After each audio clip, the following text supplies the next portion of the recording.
Welcome everyone. I'm now calling this meeting to order. Please stand with us for a prayer which will be led by Alderman Gallagher, and then please remain standing for the Pledge of Allegiance that will be led by Alderman Scott Ferguson. Heavenly Father, we thank you for the chance to gather here tonight as Christians who love one another, Lord. We pray that you would bless our meeting, Lord. Bless the City of Southaven and have your hand on us and show us mercy. In your name we pray. Amen. Amen. I pledge allegiance to the flag of the United States of America and to the republic for which it stands, one nation, under God, indivisible, with liberty and justice for all.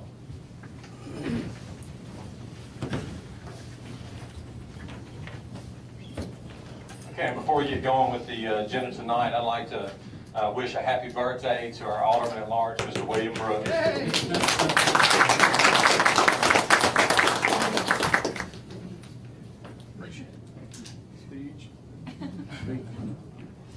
He's still not 40 yet. How old are you? 35. Good, man. Youngster. Still better looking than George. Rookie.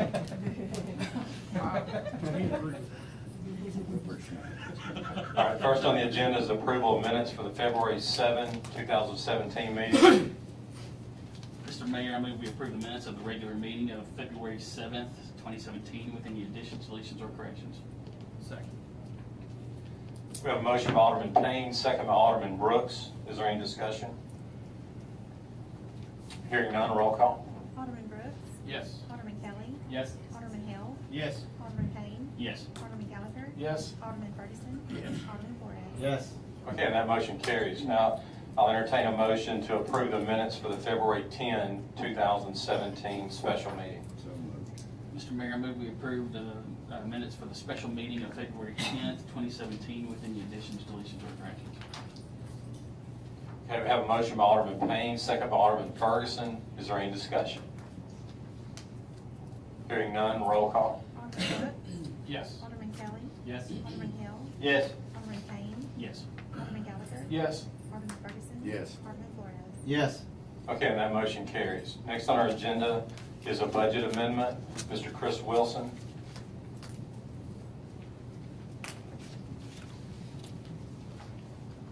Mayor Board, this is simply transferring these money, the revenues from the sale of Dorchester to the tourism fund and expensing out in park improvements, as discussed. I'll make that motion. Second. We have a motion by Alderman Flores, second by Alderman Ferguson. Is there any discussion? And just to clarify, this is the lot, vacant lot that the city owns right at the corner of Dorchester Drive and Highway 51. Any other discussion? Hearing none, roll call. Alderman Brooks? Yes. Alderman Kelly? Yes. Alderman Hill? Yes. Alderman Payne? Yes. Alderman Gallagher? Yes. Alderman Ferguson? Yes. Alderman Flores? Yes. Okay, and that motion carries. All right, next on the agenda is hearing and consideration for adoption of the MEMA District 1 Hazard Mitigation Plan. Mr. Nick Manley is going to help us with that.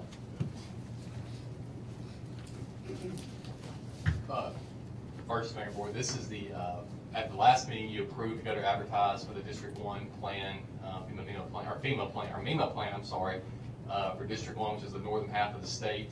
This is required to receive funding for any time there's a natural disaster. There's an emergency declared. And what happened in this situation was, in the past, each entity did their own plan. This year, MEMA did them. As part of that, it was sent to each municipality and county to review. At that point, then the public had a chance to comment over the last 2 weeks, based on their advertisement, to MEMA regarding the plan. And tonight, we would need to separately close the meeting to open it up for a hearing to see if anyone else has any comments on the plan. Those can be noted into the minutes, so as to be submitted to MEMA. If there are none, and then after that, we would then adopt a resolution with that approving that plan. So I think the first order of business will be to close the meeting to see if there's anyone here that wants to comment on the plan, and then if there are none, we then hear those comments, address those comments in the minutes. If there aren't any comments, we close the hearing and approve the resolution to adopt the plan. We did make a motion to close the meeting. You make a motion to close the meeting for hearing. So moved. Second. Okay, we have a motion to close the public meeting by Alderman Brooks, second by Alderman Hale. All in favor say aye. Aye. Any opposed say no. Ayes have it, motion carries. This meeting is now closed. Now a motion to open the hearing, is that correct, Nick? Correct. Okay, I'll entertain a motion to open the public hearing. So moved. Second. Got a motion by Alderman Flores, second by Alderman Hale. All in favor say aye. Aye. All opposed say no. Ayes have it, motion carries. The public hearing is now open. If the board has any comments or anyone with the public has any comments, now's the time to make those comments regarding the plan. And it was drafted by MEMA.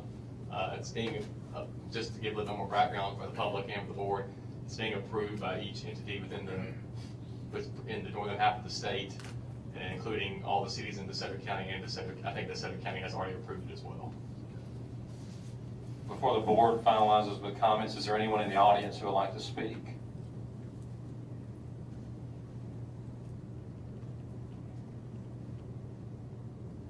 Seeing or hearing none, is there any comments among the board?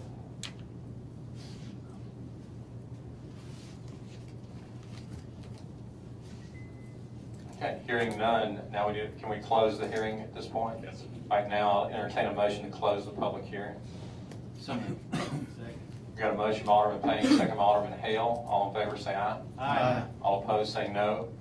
Ayes have it, motion carries. The public hearing is closed. Is there a motion to open the public meeting? So moved. Second. We got a motion by Alderman Brooks, second by Alderman Gallagher. All in favor say aye. Aye. All opposed say no. Ayes have it, motion carries. The public meeting is now open again. Now we just need a motion, or a motion to adopt a resolution approving the plan. Mr. Mayor, I move we adopt a resolution to adopt the MEMA District 1 Regional Hazard Mitigation Plan. Second. We have a motion by Alderman Payne, second by Alderman Brooks. Is there any discussion? Hearing none, roll call. Alderman Brooks. Yes. Alderman Kelly. Yes. Alderman Hill. Yes. Alderman Payne. Yes. Alderman Gallagher. Yes. Alderman Grayson. Yes. Alderman Flores. Yes. Okay, and that motion carries. Next on our agenda is a resolution for Title 4, Chapter 2, Article 1, Section 4-26 of the City Building Code. Yeah, this is a resolution for the ordinance for the building code. I think that as the mayor and planning director Whitney Cook have been looking at this as far as the wind and size requirements of the building code, and that's still being reviewed right now, those requirements under the 2012 International Building Code. So right now, this resolution would just put those on hold right now until further time, as those requirements can be looked at, reviewed, and possibly revised under the city's authority under 17-34, 21-19-25. So that is 17-37. So that's the motion and resolution tonight. Mayor Whitney or I can try and answer any questions, but that's what's being presented tonight until further time. This can be reviewed with those requirements that may call for revisions to the International Building Code adopted by the city in 2014 or 15. I think it's going to be adopted. Mr. Mayor. Go ahead. Mr. Mayor, I'd like to make a motion to allow for a moratorium for the wind and seismic requirements for the 2012 International Building Code as adopted by the city. Second.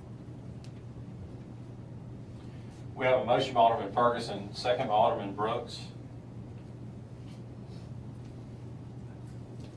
And I'll definitely open the floor for discussion, but beforehand, I'd like to share a little bit of information about the history of this. In 2013, City of Southaven started having open public hearings with everyone in the city, namely the builders, to make sure that we answered any questions or concerns regarding adopting the 2012 Uniform Building Code that's used throughout the country. And at that point, there was a lot of several hearings. There were some meetings with the Home Builders Association, and then nothing was done until 2015.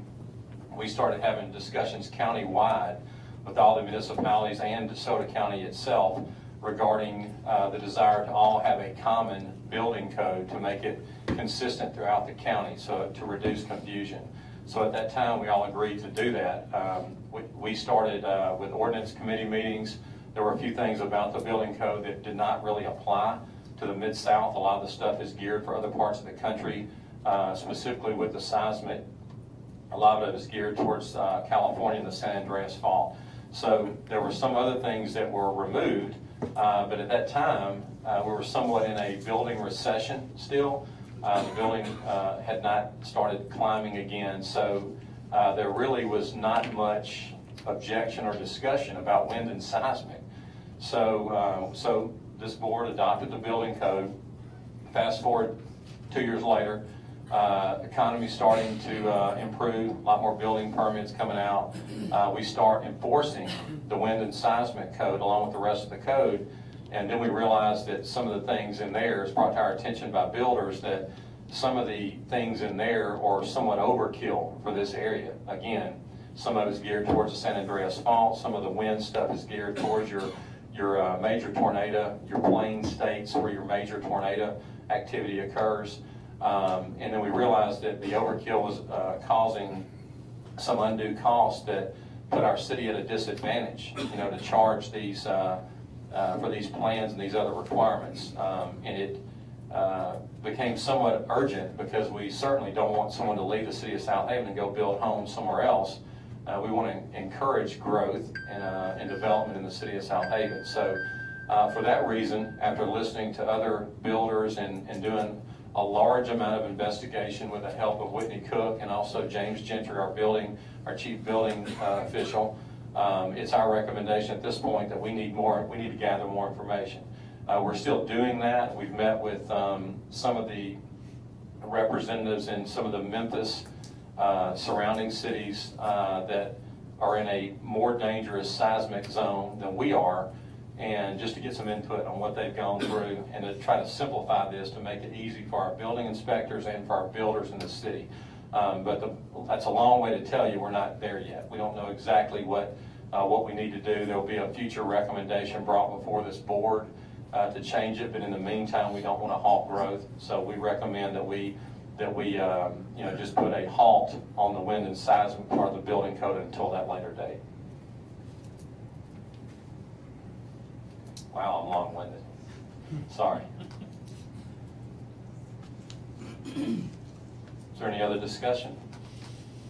So this is just taking out that part temporarily until we can come to a... Correct. A lot of the builders are already doing things that are in there on their own because they want to make the homes safer for wind and seismic, but it's just taking that burden off of our inspectors and the builders until we get some clear direction on what we want to do with that.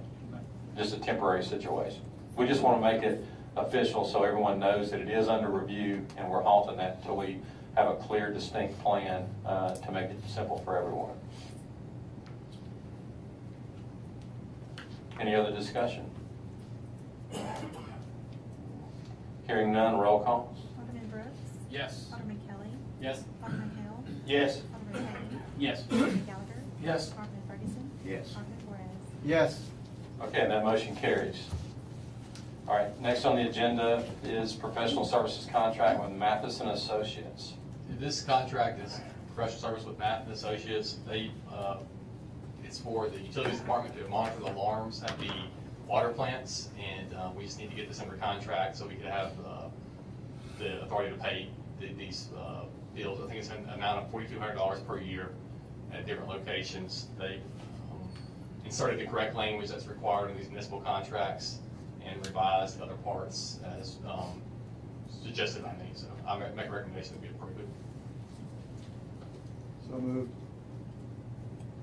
Second. We have a motion by Alderman Flores, second by Alderman Gallagher. Is there any discussion? 4,200 total, just for all of them? 40, it's 600 per water per station. And also, the motion reflect that Ray Humphrey has the authority to sign it. That way, have Ray Humphrey, the utilities director, sign it. Any other discussion? Hearing none, roll call. Alderman Brooks. Yes. Alderman Kelly. Yes. Alderman Hill. He's recused. Oh, sorry. Alderman Payne. Yes. Alderman Gallagher. Yes. Alderman Ferguson. Yes. Alderman Flores. Yes. Okay, that motion carries. All right, next on the agenda is professional services contract with SSI for preventative maintenance. This is the contract, obviously, with SSI for preventative maintenance for the fire alarm at the building on State Line Road, at 85 State Line Road, or I think it's the building we own right there on State Line Road is being used by the church at this time. It's a 1-year contract for preventive maintenance for all the fire alarm systems. It's required by city code and city ordinance. So tonight, make a recommendation for approval. They've revised the contract with revisions suggested. They've been redlined out, and authorization for Bradley Wallace to sign this contract. I'll make the motion, Mayor. Second. We have a motion by Alderman Payne and a second by Alderman Kelly. Is there any discussion? You said 85 State Line, this says 97. Or it's 97, sorry, am I right? Is it 97? It's the one with the churches. I mean, you can correct the address. I'm not sure of the address. It's 385. 385. We just need to revise that address. Okay. It's $900 annually. Yes, it's less than $1,000. Any other discussion? Hearing none, roll call.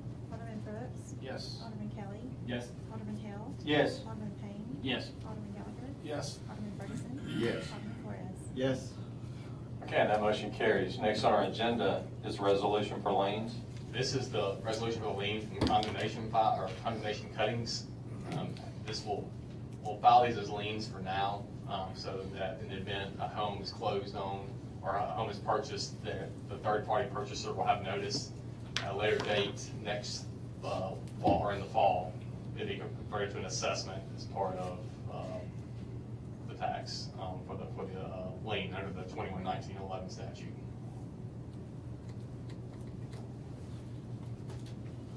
Mr. Mayor, I move we adopt the resolution of the city, the mayor and the board of aldermen of the city of Southaven adjudicating the cost of cleaning property, imposing a penalty, and imposing lien of the same against property. Second. We have a motion by Alderman Payne, second by Alderman Hale. Is there any discussion?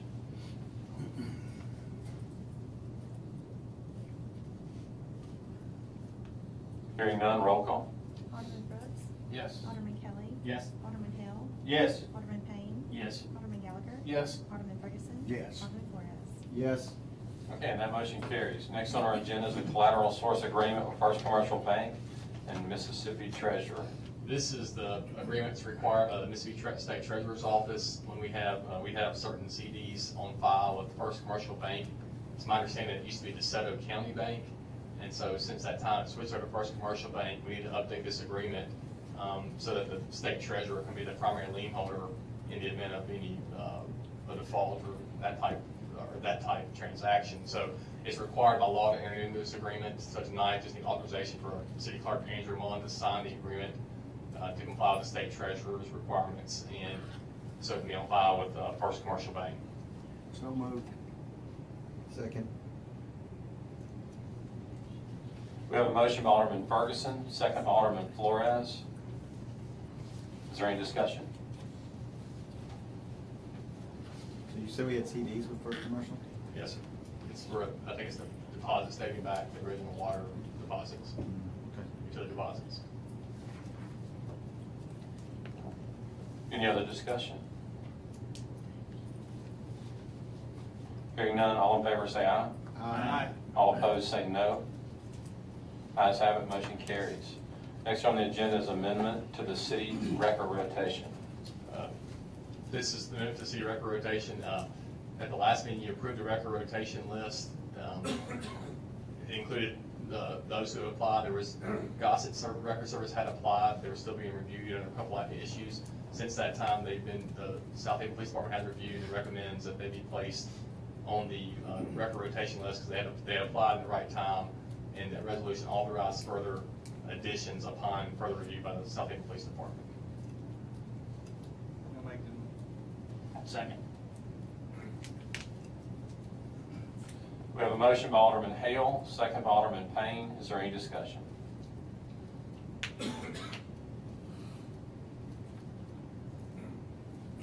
Hearing none, roll call. Alderman Brooks. Yes. Alderman Kelly. Yes. Alderman Hale. Yes. Alderman Payne. Yes. Alderman Gallagher. Yes. Alderman Ferguson. Yes. Alderman Flores. Yes. Okay, and that motion carries. Next on the agenda is a ratification of emergency repairs for our Public Works Department and Utilities Department. It's going to be two separate resolutions. There was two emergency repairs that had to be required the last couple of weeks. The first was with the Public Works Department for the Southaven Fire Department number 4. I think fire station number 4, I'm sorry. It had, there were some mold issues, and that was then repaired to exterminate the mold issues and repair the issues where the mold was. So we need an authorization to repair, a resolution to authorize those emergency expenditures, along with another motion. There was a sewer line main break that needed emergency repair for the utilities department that had, so to prevent the overflow and flooding of sewer in the neighborhood. So two separate resolutions for emergency repairs for both those items tonight. So you do two separate motions, two separate resolutions. Mr. Mayor, I move we adopt the resolution of Mayor and Board of Aldermen of the City of Southaven for declaration of emergency expenditure as presented. Second. That's for the Public Works. Okay, for the Public Works, emergency expenditure, we have a motion by Alderman Brooks, second by Alderman Payne. Is there any discussion? So we were taking mold out of the fire station, is that correct? Yes, sir. How old is that fire station? That I don't know. Chief Warren could probably answer Which that. station is that? It's Station 4 on Getwell. We've had some roof leak problems. We did some work to the roof and cleaned it out, but they realized there were some other mold issues that they needed to get addressed quickly. We've had problems that the roof has it's a metal roof. We've had, and correct me, Chief, if I'm wrong, but we've had a metal roof. We've had enormous amount of problems with it over there. So it's had some moisture there, had some mold we had to deal with. I don't think believe that station opened in 1998. Oh, It's close to 20 years. yeah, there was no warranties that we had at the time. curious. Thank you. And actually, it's actually our facilities department is how it should be. Sorry. Yeah, I mean, I'm just clarification. We have the same director, Mr. Bradley Wallace, manages public works and facilities for us. So this would be a facilities issue. So this amount on this resolution here is for just the mold? Correct. Right. And the utilities thing's a totally different issue. Okay. Okay, any other discussion about the facilities issue? Hearing none, all in favor say aye. Aye. All opposed say no. Ayes have it, motion carries. Now, is there a motion to approve, to ratify the emergency repairs for the utilities department? I'll make that motion. Second. We have a motion by Alderman Flores, second by Alderman Gallagher. Is there any discussion? What was the total for utilities repair? 33,000. Sorry, it's 33,000 something. Okay. So it's right there in the bottom. I can't read the handwriting up there. Oh, there it is, I'm sorry. 33,742. On the first one, is that both of them combined together? No. No, So- 72 is just. Yeah. Okay. Okay, thank you. And the Vicksburg issue is just something that the city faces. The area where Vicksburg Drive is located is one of our original subdivisions in the city, dating back to the early 60s. So that's something that, we do have a proactive plan that our director, Ray Humphrey, updated me on today, where we're proactively checking our infrastructure. But eventually, as these pipes age, they only have a defined lifespan, so we're getting to that point with some of them, and then you start having leaks and things. So that was this issue, it was an emergency leak that had to be corrected. Any other discussion about the utilities emergency repair? Hearing none, all in favor say aye. Aye. All opposed say no. Ayes have it, motion carries. All right, next on our, I guess is that it? Thank you. All right, next on our agenda is resolution for appointment of our deputy city clerk and deputy clerks. So, Ms. Pam Powell first.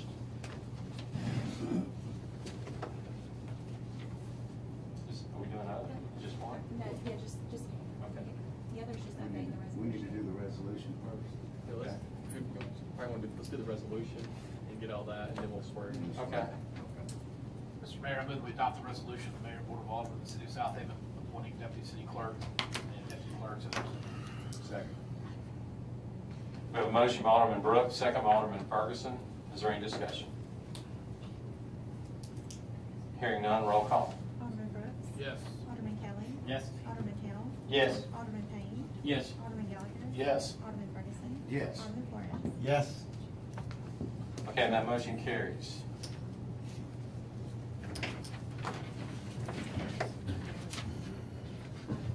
Just meet me out.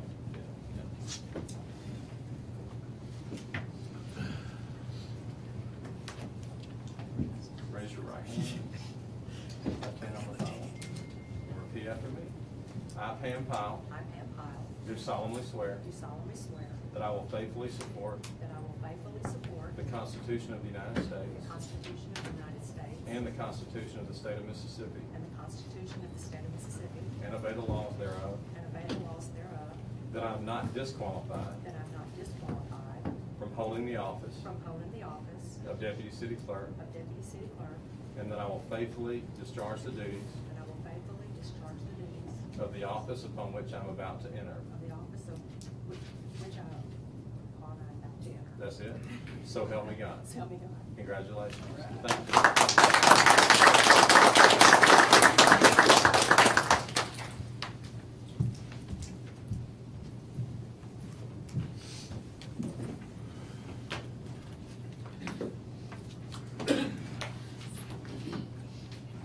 Okay, next on our agenda is a request for a small purchase selection of Civil Link LLC for engineering services regarding the Snowden Pedestrian Path MPO project. And again, y'all may remember this is just simply the project. We made application with MPO to get federal funding to add sidewalks throughout the entire Snowgrove Park. Correct. What we have to do, the small purchase, is you're allowed to go through the small purchase procedure, which expedites your choice of engineering services if it's below a certain amount. We are below that amount on engineering services, so we did look at Elliott Britt, Neil Schaefer, and Civil Link, and it was requested that we use Civil Link LLC as our small purchase engineering services. This will be for the preliminary only. Once we get through the design, we'll come back with another small purchase request for construction and inspection when the actual construction starts. But as the mayor said, this is a plan to take sidewalk and pedestrian and bicycle paths through the Snowden facility all the way over to the tennis courts. It is an 80-20 split of funding, us being the 20% side, federal and state funding being the 80% side. So I'll make that motion. Second. We have a motion by Alderman Flores, second by Alderman Ferguson. Is there any discussion? Sidewalks that are going to be well needed. sidewalks and bike paths that are well needed, yes.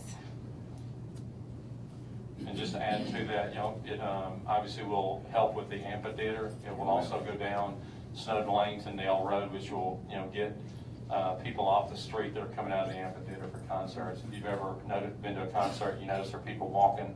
It's a challenge for our PD to keep, you know, safety there with people walking in the street. It's going to be a good safety concern. And this will connect to our trail plan between Snowden and Central. Yes. We'll actually connect to that, so you'll essentially get around 4 to 5 miles of total connectivity there. Any other discussion? Hearing none, roll call. Alderman Brooks. Yes. Alderman Kelly. Yes. Alderman Hill. Yes. Alderman Payne. Yes. Alderman Gallagher. Yes. Alderman Ferguson. Yes. Alderman Flores. Yes. Okay, and that motion carries. Thank you, Whitney. All right, next on our agenda is authority to seek bids for the construction of intersection modernization for new traffic signal with mast arms at Highway 51 and Mississippi Valley Boulevard. Mr. Dan Cordell is here, but before he speaks, I would just like to remind everyone this is part of a plan, of a larger plan to revitalize original Southaven. All the older intersections along Highway 51 have the old span wire design. There's no pedestrian-friendly options. This will modernize all those. And instead of, you know, inquiring any debt, the board agreed in the budget that we would just do one at a time. You know, so we're going cash only, no debt. But eventually we're going to work our way down 51. So we're starting north at Main and Highway 51. That's part of our Main Street pedestrian project, so they'll add mast arms there. That's federal money, they'll pay that. And then also the one on Main Street at Whitworth will have federal funds to take care of modernization of those signals. So what we're doing with our own money, the city money, is starting on Highway 51 and going south. So we'll start with Mississippi Valley, then we'll go from there and we'll hit, I believe it's Brookhaven. We'll hit Brookhaven next, then we'll hit Rasco, and then we'll hit Custer, and then we already have ones in place at Dorchester Drive. So that will, after we do that, that will have every intersection basically in the city modernized. So that's, I think that's important, and again, we want to revitalize the original part of our city starting right here. Not much to add to that. Okay.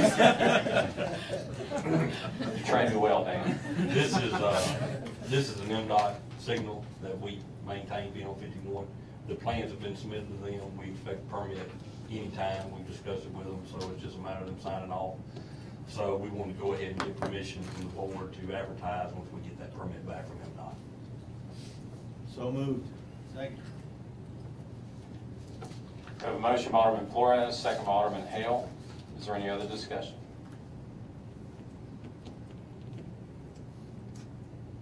Hearing none, roll call. Alderman Brooks. Yes. Alderman Kelly. Yes. Alderman Hill. Yes. Alderman Payne. Yes. Alderman Gallagher. Yes. Alderman Ferguson. Yes. Alderman Flores. Yes. Okay, that motion carries. Thanks, Dan. Good job, All right, next on the agenda is a resolution granting authority to claim private property. Mr. Mayor, I move we adopt the resolution granting authority to claim private property presented on this date. Second. I have a motion by Alderman Brooks, second by Alderman Kelly. Is there any discussion among the board? Yes. Do we, Whitney, do we know which parcel that is on State Line Road? I never heard back from Ty today on exactly which piece it was. There's two on State Line Road that are on here, that he said you had called him about. So. Right. One was cut, but they haven't cleaned it up yet. That's what he said. He said there was mowing, but there's still a lot of underbrush and stuff, and they just kind of want to. So we don't need to remove it from this list, right? Correct. Okay. Any other discussion among the board? Hearing none, is there anyone in the audience that wants to speak regarding any of these properties, any of the property owners?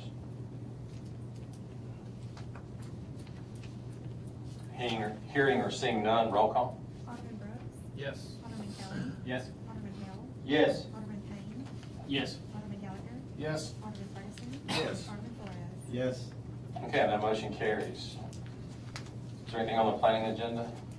All right, nothing on the planning agenda. Mayor's report. I'll be short tonight. Just a couple things I want to update everyone on. We've spoken briefly about this in the past.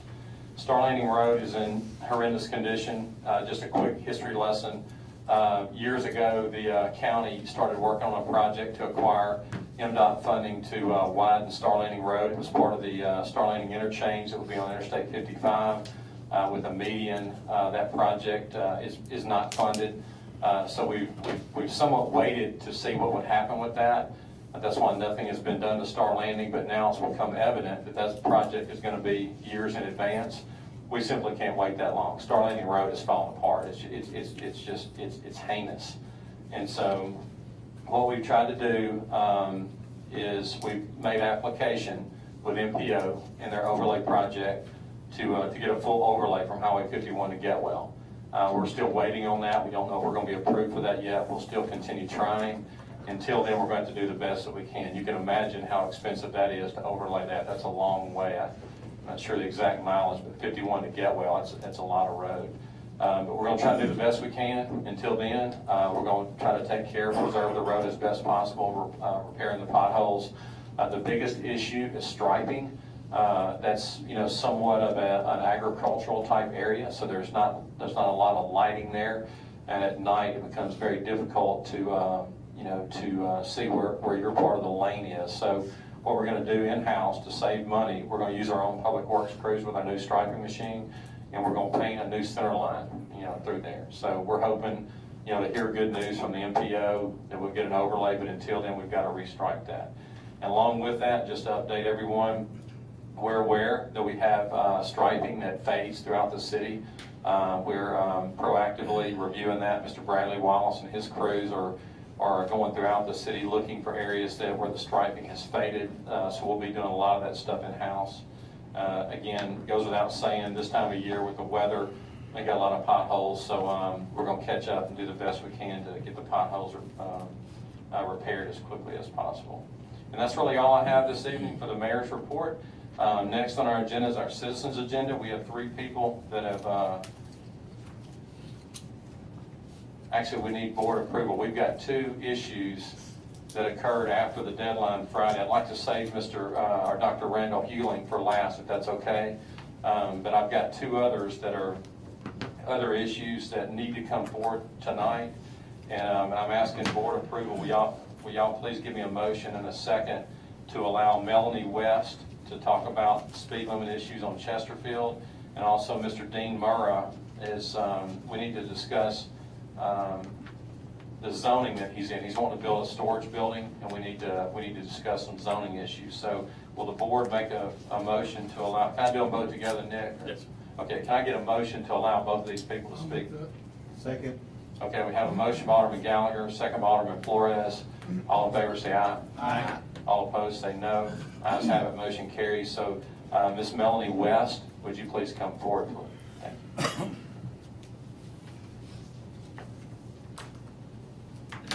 I voted for at least 2 of them. We've got a problem on Chesterfield. We've lowered the speed limit. We brought that before y'all. We had lowered it to 25 a couple of years ago. It's a suggestion. The average speed is 45 to 50 on a good day. We've got kids that have, my own kids have been almost getting on the school bus. We had a girl arrested last year. She went around on the school bus at 30 miles an hour. We had her on video. We had a child, I'm sure most of you have children, set the kid down, they run. Saturday, people were moving in, they lost, the kid took off to the end of the driveway, guy locked up his brakes. One neighbor said he thought he was going 50, I said probably closer to 40, and he stopped no more than an inch from this baby who was 2, maybe 3. If it does not stop, it's not a matter of when or a matter of if anymore, it's a matter of when. Somebody's gonna die. And I know you don't like speed bumps. I know a lot of you don't. I know the case you referred to when you come back to that. I also know the young man was under the influence when he wrecked that bike, and he was speeding. We don't want the regular little speed bumps. We're talking the big tabletops like they've got down DeSoto Woods, South Memphis. You cannot speed over them. You're not gonna flip your car. You might center yourself and have to get pulled off, but you're not going to flip it if you hit it at a speed. Any one of you can come stand in my driveway and watch what we watch on a daily basis. Daily. When they come over there and they write tickets, they can stand there and write 30 tickets in a couple of hours on speeding. They've put the boxes up. We've got to do something before we've got 19 kids now on Chesterfield between Brandywine and State Line. 5 years ago we had 6, maybe 7. Alderman Kelly lives right down the street. He sees it. His wife complains that they fly through there. We've got to do something. Can we not set it up as a test case? City vehicles fly through there too. Mr. Humphreys has talked to me. We had one of your guys almost hit a kid one day. Look at the cost if it's a city vehicle that hits one of its kids.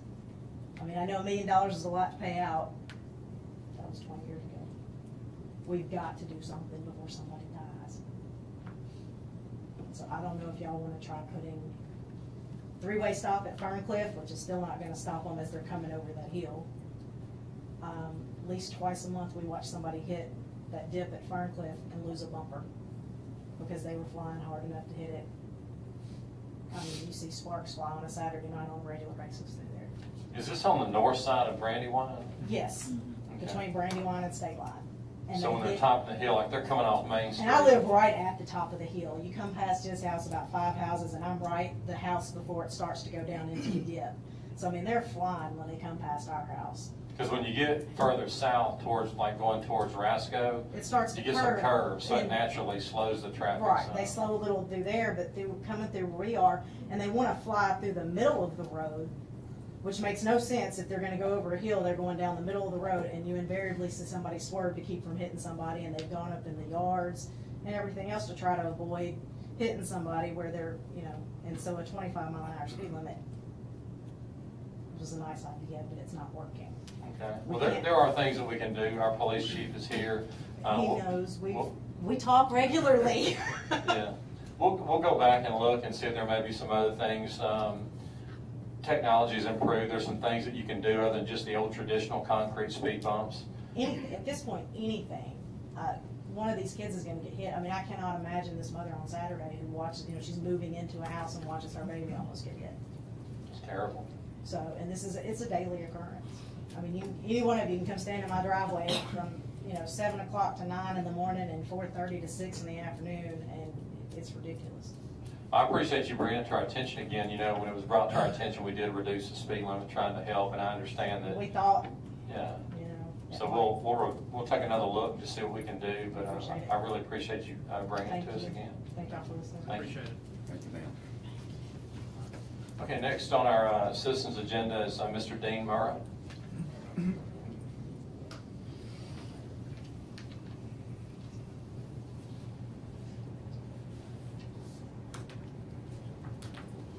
How y'all doing?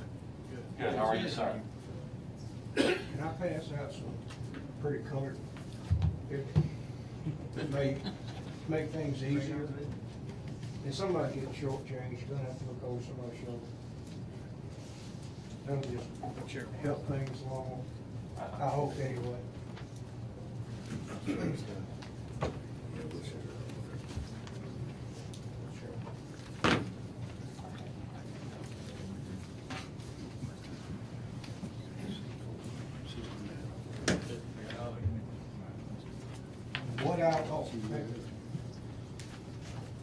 What I would like to do is build a roughly 1,000 square foot metal building exactly like what you would see on Goodman Road at the SOS Barn Store. And it'd be 30 by 36.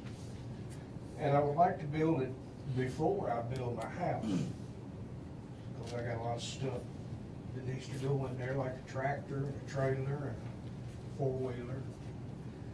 If you look at the colorful page on the front, the X is my lot. And it is clearly zoned agricultural.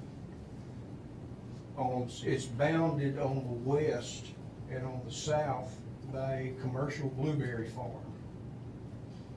And it's bounded on the east and the north, of course, by agricultural property. The other page, the second page, shows you from overhead where the lot actually is. And the only place you can see the lot is from space, and that is of Google Earth. No neighbors can see my lot. No one can see it. And it's zoned agricultural. And I have been told that numerous times that I cannot build a structure on my property before I build my house. And then I've been told that the structure or the accessory building can only be 50% of the size of the home. I have gone through every page of the zoning laws in Southaven regarding agricultural property, and nowhere have I found anything that even remotely resembles saying that. I have been told that numerous times, but I have never actually had someone show it to me in the book, the zoning book. And I'm at a standstill. I've been working on this piece of property for 3 years, trying to get it cleaned up, ready to build on. And I can't build what I started out wanting to build. And I would really love to have this issue resolved. Like I said, I have read the zoning laws over and over, And nothing in the agricultural zoning says that I can't build a barn. It says I can't build a 3-car garage or whatever. And it doesn't say anything about not being able to build it prior to building the house. So, Well, I sent you the ordinance, and Whitney's our planning director. Whitney, what we sent him was 13.3. That, and actually your zone is an AR, correct? It's AR, it's not an agricultural. There's a difference in A is agricultural, AR is agricultural residential. So it was zoned that way before it was in the city of Southaven. It was an AR zone. So when that was annexed, we kept the zoning that the county had. So you're actually in a residential zone. You're in an AR zone. Is that correct, Whitney? Right, but I think, and I've talked to Mr. Green, and he called me after the agenda he was supposed to be on, and I said, well, let's just do a variance application. And he did come by and pick up the variance application. I do think he has a valid argument for the low density areas around. But we never received the variance application. I'm okay, quite honestly. I just don't have the authority to do it by right. There's a formal process, but I mean, I think everybody can agree. I mean, I've spoken to the mayor, I've spoken to the Board of Adjustment people. He's got a valid argument to do it in prelude to the home, but we just can't grant it outright through the office. And that's why my email to you, that is the ordinance. You had suggested that you never got a copy of it. No, I got a photographic, picture of it, but that was Zone C, commercial. No, that's AR. What I sent you is AR, and that's on the city website. I sent that to you by a photocopy just to be quick to get it in your hands, but then I directed you to the city website. If you go to that section, you can read that for yourself. That's where it addresses the fact that a storage in a residential zone, storage building can't exceed 50% of the total square footage of principal structure. So since you don't have a principal structure, that's what the issue is in a residential zone. But like I told you by email, I agree with you 100%. That because of where it is, it makes sense that we could offer some type of variance, and I support that. Right, and I mean, it's a hardship grant that you look at per variance application, and I mean, where he's located, it's a minor subdivision he did residentially with his family, and he's got a valid argument to do it. There's just a procedure we have to go through, and I don't think anybody get opposed to that. We just need to follow What do we need? A variance application, and Mr. Morrow came and picked up an application, he picked up the variance application, we just didn't receive it back. Well, you require everybody else to, but that's your call. When's your next Board of Adjustments meeting? Monday. Could we do this? Could we get that variance filed this week and have a Board of Adjustments meeting and hearing on it? Normally it's 30 days, but I mean, I haven't finished the staff reports. If we can get something in by tomorrow, I mean, I'm quite versed in what he wants, but I'd have to have the formal documentation. I could put it on there. For the Board of Adjustments, if it's passed by them, it won't have to come back here. So could we not, I mean, just as a solution tonight, since to follow the process, if you have a meeting on Monday night, go ahead and put it on your agenda for Monday night, have the application into the planning office by Thursday. That way, since you are well versed in it, and that way it'd be done that way. And then Monday night, you'd be on the recommendation of the planning department, grant the variance, and that way Tuesday morning you'd be good to go. Right. That's just, and that way go through the formal process, and we'd still be following all the ordinance, but it also allow for everybody to get through what they need to get accomplished. If that'd be okay with everybody, if that's okay with the board, the mayor, and the planning office. What do you need from us? What do you need from us? I don't think you would need to do anything tonight, except I think if we do it that way, I don't think the board would have to take any action other than you could go with the recommendation of it came from the board. The board had no objection, but the Board of Adjustments is the one who grants the variance, not the Board of Aldermen. So the Board of Adjustments would hear it based on the advice of and the Board of Aldermen could give a favorable recommendation, even though it wouldn't be official action by the board. Gotcha. And that's why I wanted you to point that out. It's not that you were being told. That's why I wanted you to come tonight, because Whitney and myself, we don't have the authority to give you an exception to an ordinance. Our job by law, we enforce the ordinances as they are on the books. But this group of people here in the Board of Adjustments are the ones that have the authority to give you a variance. So I thought it was good for us all to get in the same room so we can clarify that. But that's why what you're being told, that is in the book. It's what I sent you is you can go online on the city website and you can scroll to that. It's there. That's where it is. Well, you sent me 1313A, which is commercial, not 1313E. What did we send? I've given him a copy of what the sections are. It's in there. I was just trying to steer you toward the language, where you could read the language. But again, nobody's telling you no. I'm just telling you procedurally and legally, Whitney and I don't have the authority to allow that. It has to be done by the Board of Adjustments. Okay. So that's why. But I think it makes sense. I mean, I hope we can get it done. Okay, what do I need to do then? Fill out the variance and bring the variance to you?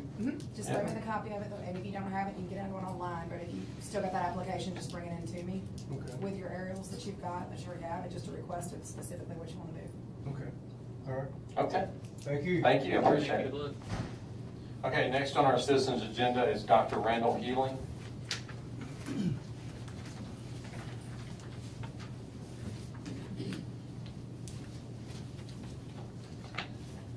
Mayor, Board, appreciate the opportunity to come before you, and have been keeping up with the fight that you've been having to wage with the penny for the parks, and just thought that I needed to come and throw my 2 cents into that and give you a little bit of background history. More, not so much for y'all, but for the citizens and certainly for the legislature. And so with that, just going to sort of go through some history here. Back much earlier, city leadership, back years and years and years and years ago, felt that money in the bank was a much better option than services or parks. So no money was really set aside in the city budget. Less than 1% was there. We could not get the board action to implement parks program, and so it was recommended that we send it out for a referendum to try and get monies to start with the parks program. That was sent to 2 referendums. Majority was achieved in both opportunities, but not quite to the 60% requirement. And so we came back before the board at that point, and that was right around election time. And so it was deferred, and that's what was run on for elections in that election cycle, was parks and improvement to the cities. And that's where I was able to be voted into the board with that huge shift in the board and the mayor in the parks. So I had the privilege of being a member of the board that saw parks as vital to the quality of life and the safety for the city of Southaven. We built with the mindset not of we are only Southaven, so we have to settle. Instead, we are Southaven, the top of Mississippi. Our citizens deserve the best, and we should portray that in our park facilities and services to our citizens, as well as our police and fire. Parks are not an amenity. They are a necessity, providing recreation, inspiration, essential respite, and for Southaven, also a financial benefit. We started the parks program when there were minimal facilities. Kids were playing in rutted up baseball fields, fences were half torn down, parents cutting the park grass and on their own mowers, and parents cementing concession stands. We had developers providing land, such as Central Park, that were convinced that the lots next to the park were the ones that needed to be priced the cheapest because they were going to have more difficulty selling those lots. We provided a vision for the citizens, and they believed. There was a survey that was conducted for the National Parks Association of Realtors by Public Opinion Strategies that showed respondents would be willing to pay 10% more for a house located near a park or other protected space. But one point remained crucial. To protect the positive economic impact of parks, the parks must be well maintained and secure. A park that is dangerous and ill-kept is likely to hurt the value of nearby houses and businesses. Quality of life is a determining factor in real estate values and economic vitality. A real estate industry report calls viability a litmus test for determining the strength of the real estate investment market. If people want to live in a place, companies, stores, hotels will follow. We are a perfect demonstration of that to this day. We added over 9 meals of tax to every citizen, but we were providing them facilities they had never dreamed of, since we are Southaven, the top of Mississippi. We were re-elected several times, always running on parks and what other facilities were being developed. We hired, developed staff to run programs that generated revenue to augment park budgetary needs. This was unheard of in most of the cities throughout the country. Cities being able to make money through their parks, that was just not something that was seen much at all. With what y'all have been able to do and continue to do, we have over 1,560 teams per year playing within our parks program. That program is continuing to increase by over 90 teams per year. Almost 30 states have been to this city with teams coming. 2 foreign countries have had teams play, Dominican Republic and Canada. The budget that is generated off of the parks is well over $1.5 million on just direct funds coming in off of that program. But the economic impact to the city, y'all well know, 25 million indirect economies coming in. And that's those teams, those parents, those grandparents, those friends coming and watching them play that are bringing their money, that are paying their food here and subsequently providing revenue for being able to continue to augment the programs.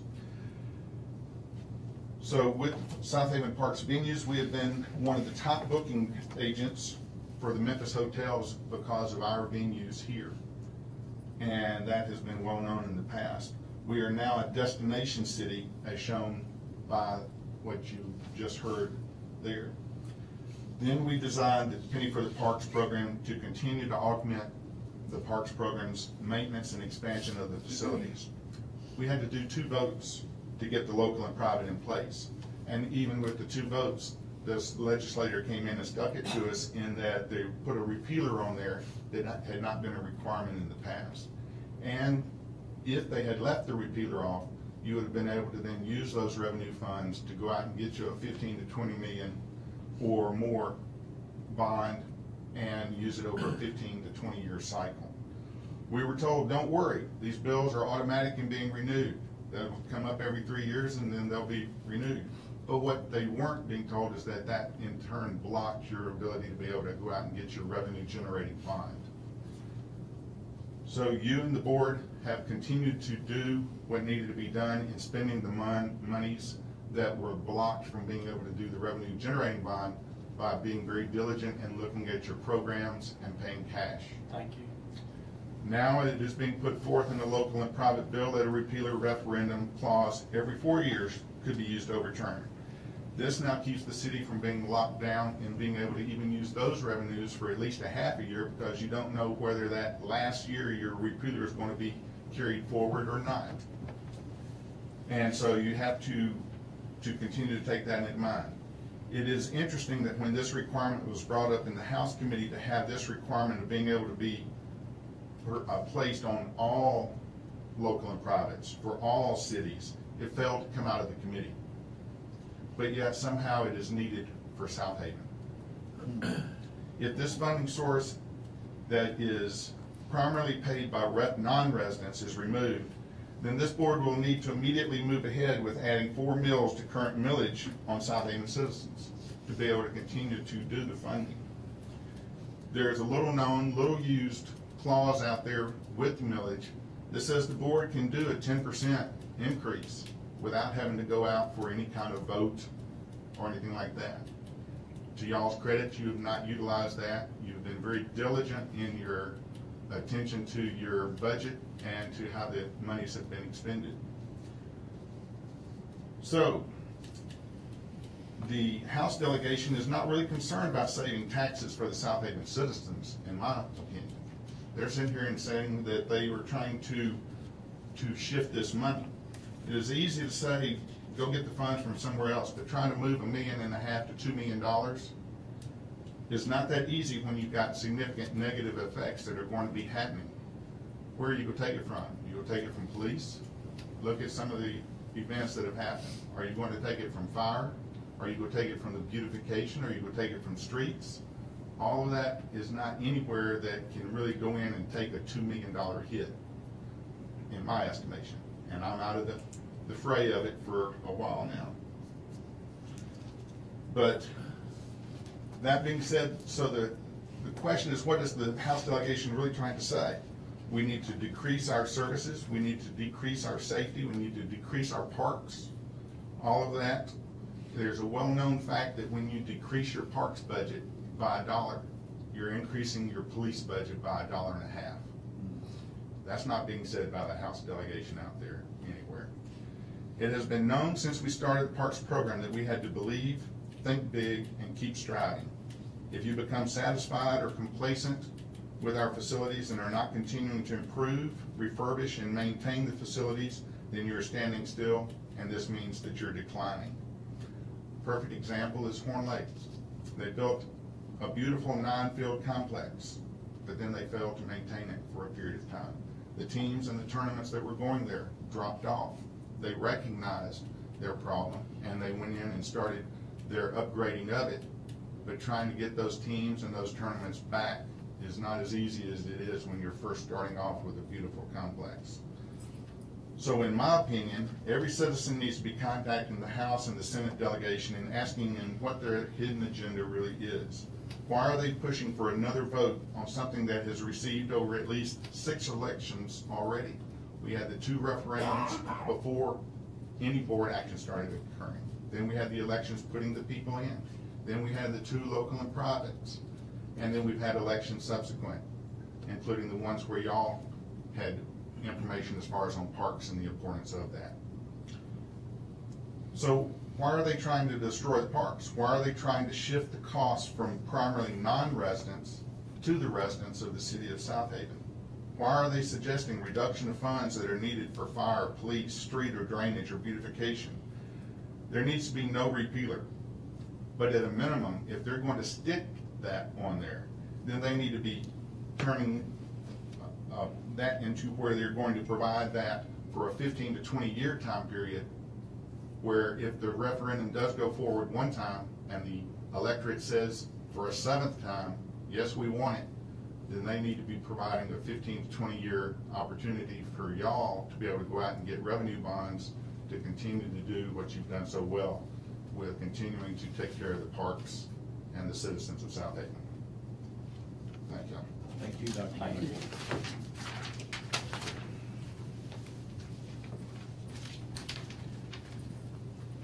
Okay, thank you, Dr. Healing. Next, that's all of our citizens' agenda. Next on our agenda is our personnel docket. Mr. Mayor, I move we approve the personnel docket as presented on this date. Second. We have a motion by Alderman Brooks, second by Alderman Gallagher. Is there any discussion? Hearing none, roll call. Alderman Brooks? Yes. Alderman Kelly? Yes. Alderman Hill? Yes. Alderman Payne? Yes. Alderman Gallagher? Yes. Alderman Ferguson? Yes. Alderman Flores? Yes. Okay, that motion carries. Next on our agenda is our city attorney's legal update. Mr. Nick Manley again. Couple of quick things. First thing will be tonight is the refund of an assessment. It's at 7669 Gallant Box Cove. What happened on this one, the city filed the lien. At the time they filed the lien, the address or the information for the correct owner had not been updated on the Chancery Clerk's website. So it was filed against the wrong owner and it was then assessed. And so you can't assess it without the proper notice. So we need to refund that lien in the amount of $3,051 to 7669 Gallant Box Cove.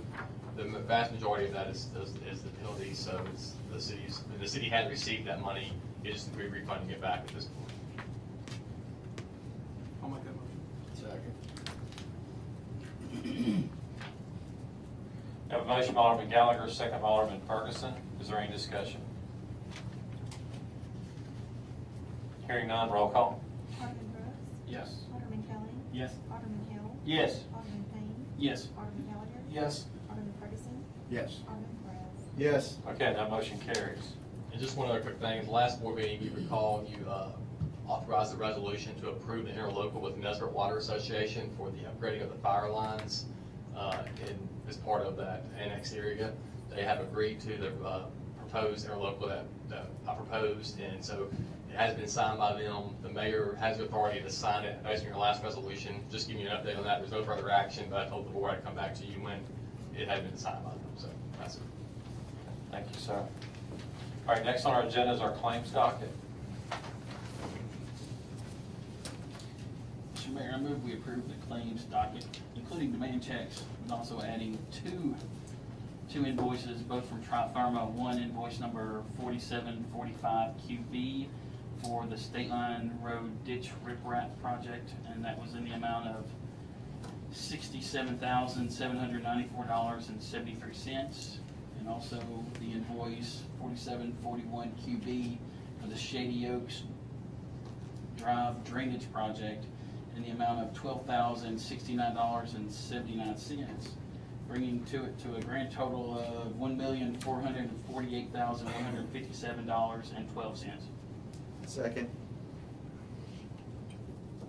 We have a motion by Alderman Payne, second by Alderman Flores. Is there any discussion? Hearing none, roll call. Alderman Brooks. Yes. Alderman Kelly. Yes. Alderman Hill. Yes. Alderman Payne. Yes. Alderman Gallagher. Yes. Alderman Ferguson. Yes. Alderman Flores. Yes. Okay, that motion carries. Okay, next on our agenda is to determine the need for executive session. So moved. A motion by Alderman Brooks, second by Alderman Hale. All in favor say aye. Aye. All opposed say no. Ayes have it, motion carries. The need for executive session this evening is claims litigation regarding Southaven Police and Infrastructure, litigation regarding city ordinances, economic development, and personnel in Public Works and personnel in the Southaven Police Department. Is there a motion to declare executive session? So moved. Got a motion by Alderman Brooks, second by Alderman Kelly. All in favor say aye. Aye. All opposed say no. Ayes have it, motion carries. The mayor and board will now enter executive session.